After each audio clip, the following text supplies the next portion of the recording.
My group works on medical image analysis. This means that we work with physicians in the Boston area who can tell us why, if we extracted quantitative information from images, the patients would be better in the long term. So I want to show you one example of what this means. In heart failure, when the heart is not pumping right, there is a buildup of pressure, which causes fluids to seep from capillaries in the lungs into the air sacs. So paradoxically, to look at heart failure patients, you have to look in their lungs. And that's actually what the physicians do. When somebody comes in with shortness of breath in the emergency room, this is our collaborator, Stephen Horn, who is an emergency room physician at Beth Israel Deaconess Medical Center, with whom we've been working on this for over 5 years now. So when somebody comes in with shortness of breath, they get a lot of tests, including chest X-ray. Unlike many tests that produce numerical answer, the answer to, does this patient have pulmonary edema? Pulmonary means lungs, edema means fluid. So pulmonary edema, now you're experts, means fluid in the lungs.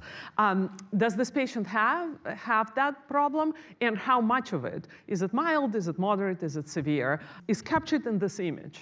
So it's not recorded anywhere, it's in the image. So when the patient comes in and they stay in the hospital for a few days, their chest X-ray is taken every 12 to 24 hours to measure. The physician looks at it, makes a decision, and moves on. So the patient who came in might have 30 X-rays from previous 5 visits, and that information is captured in the images, and as a result, for the next visit, the physician has absolutely no bandwidth to look at the images and get the information from previous visits and make better predictions for this patient. So they're making decisions on whether to admit the patient or not. These decisions are recorded, but the information that is in the images is not. So our research is to extract that information so that it becomes like blood pressure, like all the other measurements that you can record, and then run statistical analysis if you're trying to understand if one intervention is better than the other, as well as run predictive models, like many that you've seen today, on information that is in the images. So I imagine good half of this audience says, oh, I know how to do that. I can build a neural network that takes in an image, and if you tell me what the label for this image is, meaning how much of fluid there is, I can build a model based on thousands of images so that for the next image it can predict it. Well, the problem is we don't have a single image for which we know the numerical answer. Instead, physicians specifically radiologists, produce stories about these images. So they look at the image and they describe everything they can see in the image, as well as what the answer might be to the question that the treating physician asked. So we have a collection of images, 250,000 images, with the corresponding radiology reports.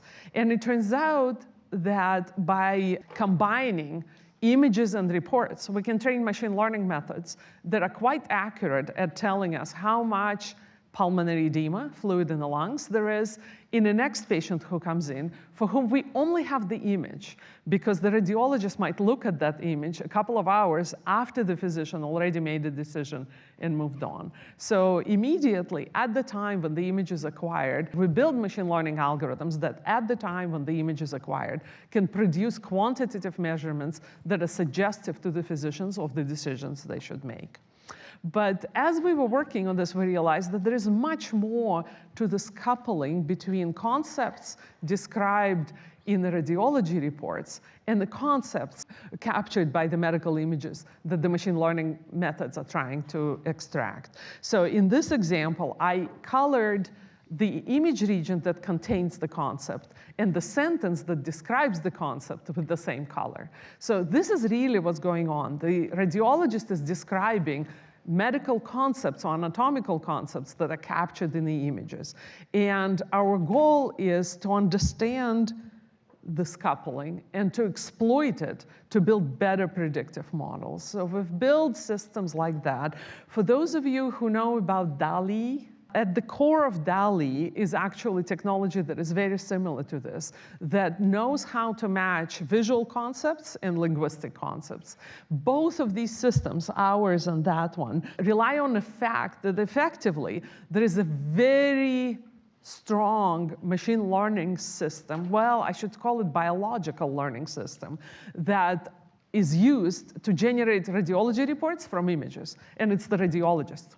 They look at the image, extract the concepts, and then write them down in a fairly limited language to describe for us to use as a guidance for this process. So what can you do with this representation? Well, it turns out that you can do classification of images or prediction of edema much better if you learn the representations at the level of concepts. The other interesting things you could do is, so here's an example. If you enter text, the method can take a look at every region in the image and paint it with how similar the concept in that region is to the text that you entered.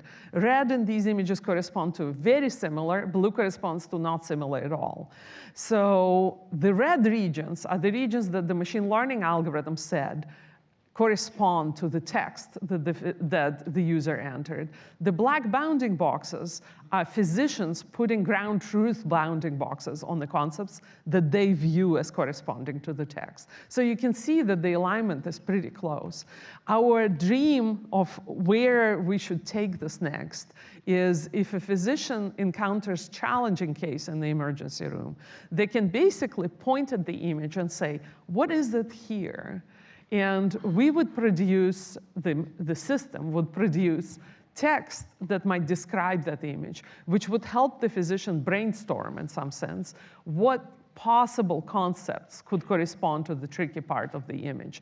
This is similar to the systems that you might have heard about for code generation, for computer code generation, that is, where the machine learning systems hypothesize possible snippets of code, where the programmers then can use them to actually write the programs. Here, we're creating similar tools for the physicians to get to the bottom of a particular tricky case. Before I finish, I would like to acknowledge all of my amazing collaborators, the fantastic students and postdocs at MIT, my colleagues, as well as clinical specialists in the emergency and radiology fields. We have lots of generous funding from multiple sources that have enabled us to build machine learning methods that take multimodal data, for example, text and images, and build representations that help us support physicians in making clinical decisions better and ultimately treat their patients better. Thank you.